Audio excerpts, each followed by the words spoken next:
আমি শ্রী গোপালচন্দ্র দাস আলোচনা করব অতি সংক্ষেপে জ্যোতিষশাস্ত্রে শুক্র মঙ্গল সংযোগের তাৎপর্য এবং ব্যক্তির জীবনে তার কী প্রভাব। শুক্র মঙ্গল সংযোগ যদি কোনো একটি রাশিতে অবস্থান করে বা একে অপরের সমসপ্তমে থাকে, তবে ব্যক্তির জীবনে নানান পরিবর্তন ও নূতন উদ্দীপনা সৃষ্টি করতে সক্ষম হয়। যেমন প্রেম, আবেগ, কামের মতন বিষয়গুলো প্রভাবিত করে।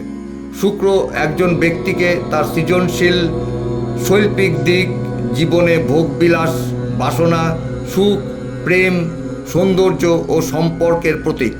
অপরদিকে মঙ্গল গ্রহ একজন ব্যক্তিকে এগিয়ে যাওয়ার জন্য অগ্নিময় শক্তি, সাহস, উদ্যম, ইচ্ছাশক্তি, প্রেরণা, দৃঢ় সংকল্প এর প্রতীক।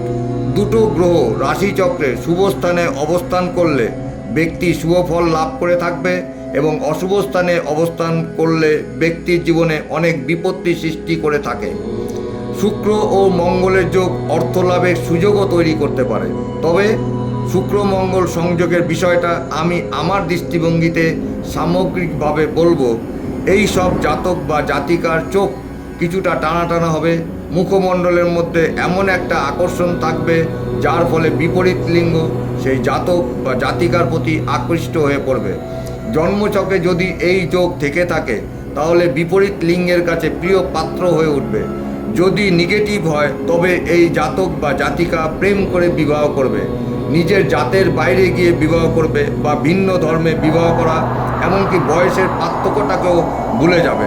সামাজিক প্রেক্ষাপটের বাইরে নিজের তৃপ্তির জন্য যে কোনো বয়সের যে কোনো মানুষের সঙ্গে বিবাহ সম্পর্কে আবদ্ধ হওয়ার সম্ভাবনা থাকবে। এছাড়া বিপরীত লিঙ্গর দ্বারা ক্ষতিগ্রস্ত বা দুর্নাম হওয়ার সম্ভাবনা থাকে। এমনকি জাতক বা জাতিকা বিবাহ করে থাকুক বা বিবাহিত জীবন 40 বছর অতিবাহিত হয়ে যাক, এটা কোনো বিষয় নয়। যদি এই যোগ কোনো জাতক জাতিকার জন্মছকে থেকে থাকে, তার জীবনে কোনো না কোনো এক সময় অবৈধ সম্পর্কে অবশ্যই জড়াবে বা পরকীয়ায় লিপ্ত হবে, বারংবার একাধিক সম্পর্কে জড়িয়ে পড়বে।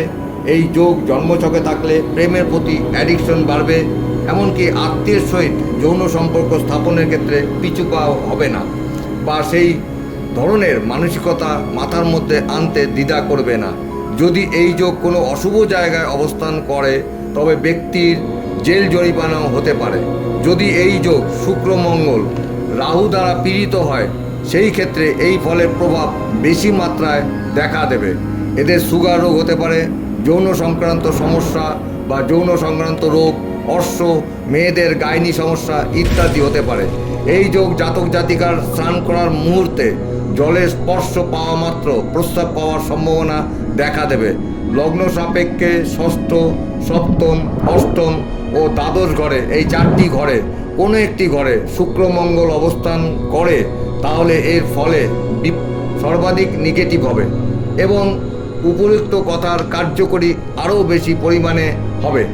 এর মধ্যে সর্বাধিক সমস্যা লগ্ন থেকে অষ্টম ও দ্বাদশ ঘরে যদি শুক্র মঙ্গল অবস্থান করে তবে এর ফল বেশি হবে। যদি জন্মছকে মঙ্গলের ডিগ্রি শুক্র থেকে বেশি হয় তবে উক্ত নেগেটিভ ফলগুলি তুলনামূলক কম হবে। আবার মঙ্গলের ডিগ্রি শুক্র থেকে কম হয় তাহলে উক্ত ফলাফলগুলি তুলনামূলক বেশি হবে। মোদ্দা কথা, শুক্র মঙ্গল চরিত্র দোষ উৎপন্ন করে থাকে। জ্যোতিষশাস্ত্রে মঙ্গল গ্রহকে ভূমির পৃথিবীর পুত্র হিসাবে উল্লেখ করা হয়েছে। এই কারণে ব্যক্তিকে পরিবেশের কল্যাণে কাজ করলে শুক্র মঙ্গল সংযোগের অন্যতম প্রতিকার হিসাবে বিবেচনা করা হয়ে থাকে।